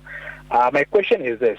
Based on the new laws that have been signed, does that also equally mandate that all those that are on permanent and pensionable, despite contributing to NAPSA, the employer needs to ensure that they're also contributing to another private pension scheme, because NAPSA is just basically a basic minimum for one to contribute? That's my question. Thanks. All right. Thanks, Alex. Okay. The law does not cover private pension schemes. It only covers the public pension schemes. So that might be something that has to be channeled through the correct authorities, PIA, Ministry of Labour and Government, to make sure that that concern is addressed. So for the public, even the name says public pension scheme fund, it's just for the public sector workers. But here is what I was trying to say. What I was saying was, whilst the people in the private sector had an option of an occupational scheme, the public sector workers did not have an occupational scheme. Now, in this law, it has clearly created a demarcation. NAPSA is the basic scheme, PSPF and LASIF become the occupational schemes, so that even our colleagues in the public sector and in the local authorities can now have a mandatory scheme and an occupational scheme, which is what is prevalent in the private sector. But I hear where Alex is coming from, where that has not happened. And Alex, like I keep on saying, or like I've been saying on other forums, a reform is not a destination, it's a journey. We are learning, and some of these things will be presented, because from a government perspective, the most important issue is how do you create a social security system that actually works for the people. So if these are creating concerns, we are going to let our committee that goes through to cabinet, secretary to cabinet's office, that there are these concerns that are coming up from a government perspective, maybe they can be addressed in conjunction with the employers, because the employers have their representatives that sit in these committees or in these forums that approve the pension reforms. Okay. Francis in Lusaka asks, how many contributions do you need to make for you to qualify for a partial?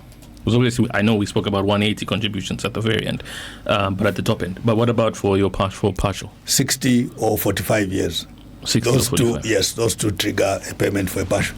Okay. So if you are 45, even if you don't have 60, you get a partial. Okay. Could the DG clarify what happens to individuals who resign from their employment and consequently stop making contributions to NAPSA? Specifically, are they able to access their accumulated contributions before reaching the statutory retirement age, and if so, under what conditions? Okay. Yeah. So let's say you have been working, you are 35, you have retired, maybe, or you cannot find job, or you are outside there. But on your statement with NAPSA, it shows that you have 60 contributions, at least you can access partial. For retirement benefits, you have to wait till you get the retirement age. Now, two things are going to happen. When you get the retirement age, which in this case we can start talking about 55, that's the closest.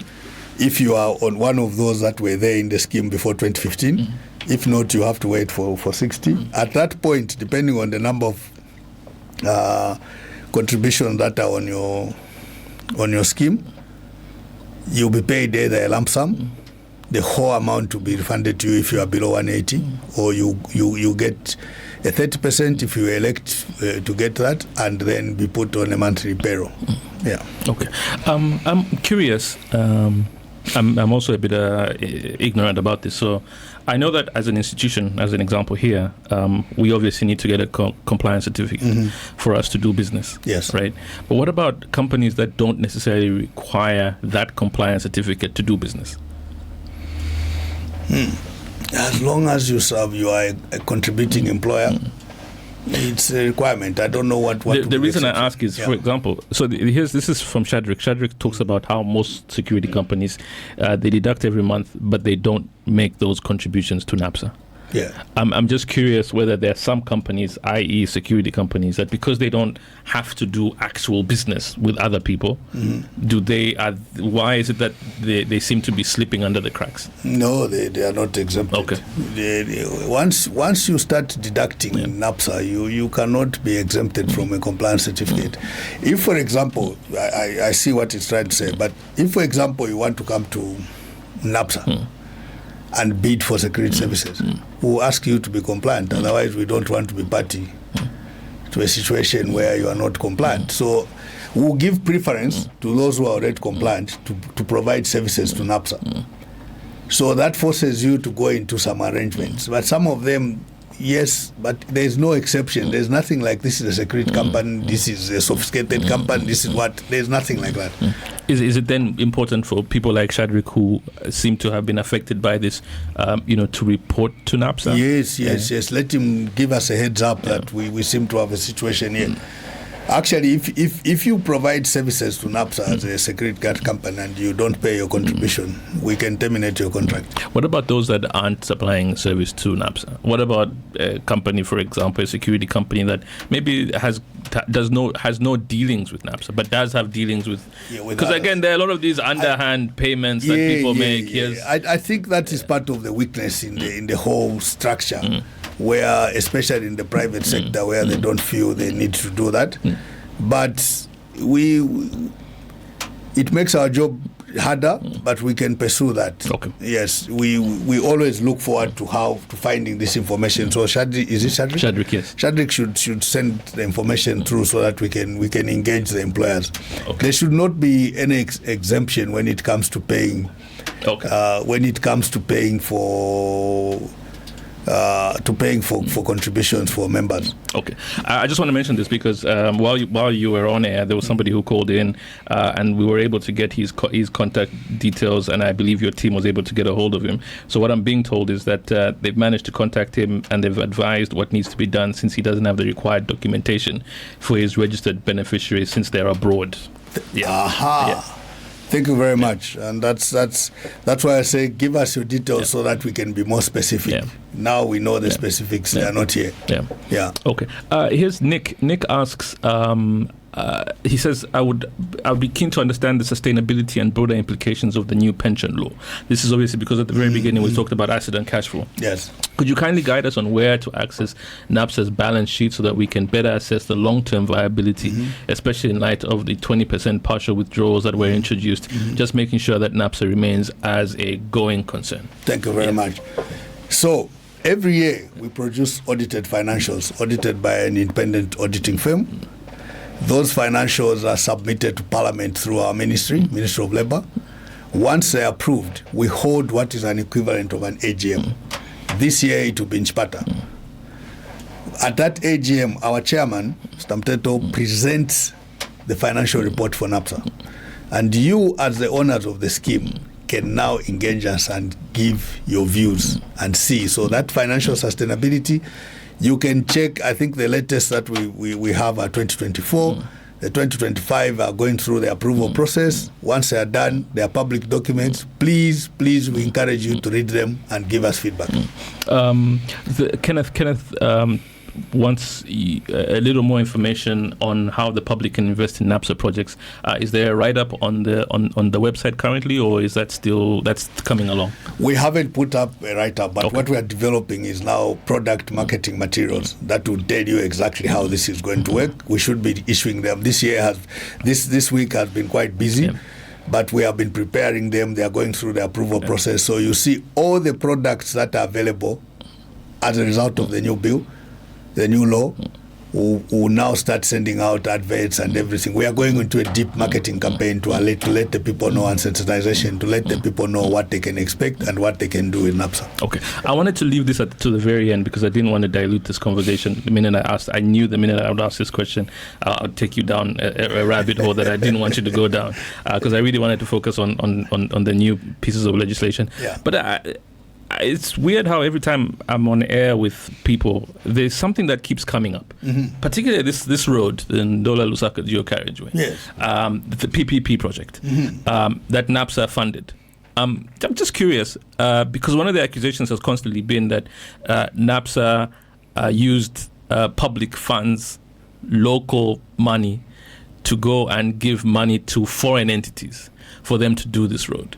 Are you just able to clarify what the thinking was behind how this deal was structured with that particular company? Whether was there a tender procedure? How did you arrive at saying, okay, we're going to give funds to this company and not? Because again, the accusation has been that if you give a foreign entity, then that money is going outside the country and not staying inside. Okay. Yeah, I don't know if you're able to just explain. Let me start. First of all, I'm sure we all understand that road, the concession was done through a PPP. Yeah. That's a process that's outside NAPSA. Yeah. That's the government through, I think, RDA and the PPP Council deciding after a tender who wins. Yes? We cannot start discussing lending money to someone who has no road to build. So for us, what happened then after that award was given as to who this particular developer or road construction company started looking for financing. They went into the market. It's not only NAPSA that is providing financing. So when they went into the market, they come to us. When we are doing the evaluation, we really don't care how it came in. What we want to see is this road going to pay us back our money? If it passes the criteria, then we say we shall lend you. If it does not pass our criteria, we say we cannot lend to you. Find money elsewhere. So let's address the issue of saying you gave it's us, we are making our money. The Zambian members of NAPSA will get their return. Maybe the highest return ever on a single financing. We shall get our money. Because as a scheme, we cannot be investing in non-performing investment. So for us, that is guaranteed. The road is Zambian, it will remain here. Now, how do we start saying we cannot finance you? We need infrastructure for our own development as a country. Because the road is, Ndola and Lusaka are extremely Zambian towns. It cannot go anywhere. It's our infrastructure, it's our capital formation. They come to us and say, we have this project. Here is the return that we are promising if you lend the money to us. We go through the process, we take it to our board, our investment committee says this looks good. We secure ourselves. We take guarantees, we take collateral, everything that if you just fail, we own you. That's it. So I'm not sure how then, whether the expectation was that NAPSA should say, we are not going to help build infrastructure in this country because the one who has won is deemed not to be a Zambian company. I think that's difficult. Let me then go a little bit further. So we shouldn't have invested in Mamba.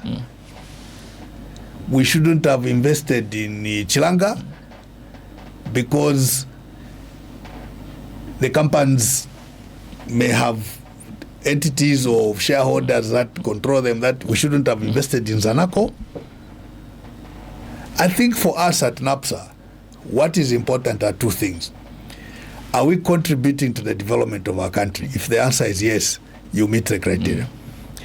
Are we going to get a good return on this investment? If the answer is yes, we meet our criteria.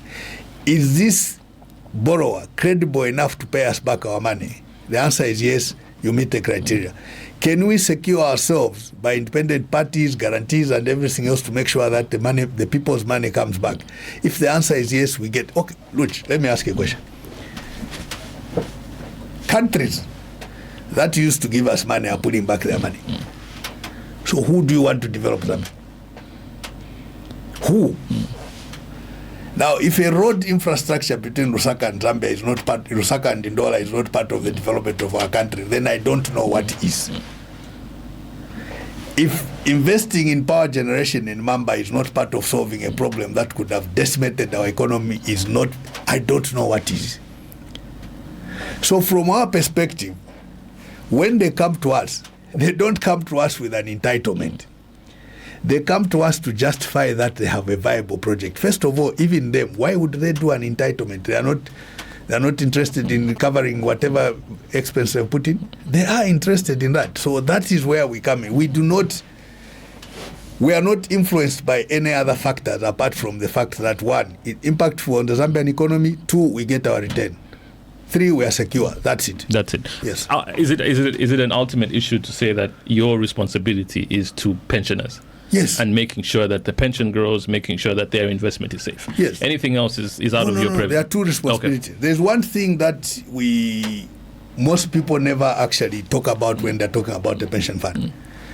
Go anywhere in the world, the pension funds develop their own economies. The South African pension fund, through its investment arm called PIC, is one of the largest investors in South Africa. So why shouldn't NAPSA, why shouldn't workers, why shouldn't PSPF, why shouldn't BELASIF, why should ZSMH be the biggest investors in the country so that our country develops? People are looking inward. The people, you cannot be depending on foreign investment to develop your own country. Why should your neighbor be interested in making you look good or look better? It's too temperamental, that kind of capital. It can change its direction anytime. The only capital that doesn't change its direction is Zambian capital. It's Zambian, it's patriotic, it stays here, it builds Zambia. Are you going to do, I know this is a very forward-thinking question, but in terms of just investments, so you've done quite a few malls, you've done quite a few hotels. Yes. Are you, as a pension fund, are you looking at investing in more roads, for example, or maybe a mine here and there? Yes. Is that the general thinking of how to grow the fund? Yes. Yeah. So for us, let me talk about mining, for example.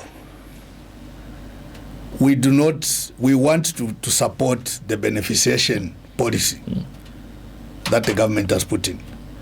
We are not so much interested in going into financing a mine that just produces cathode.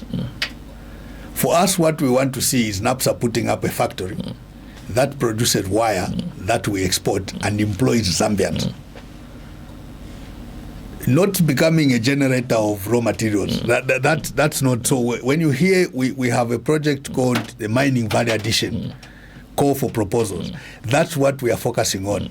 Our impact is to make sure that we are not exporting jobs, we are creating the jobs for Zambia. First of all, can a non-Zambian subscribe to NAPSA?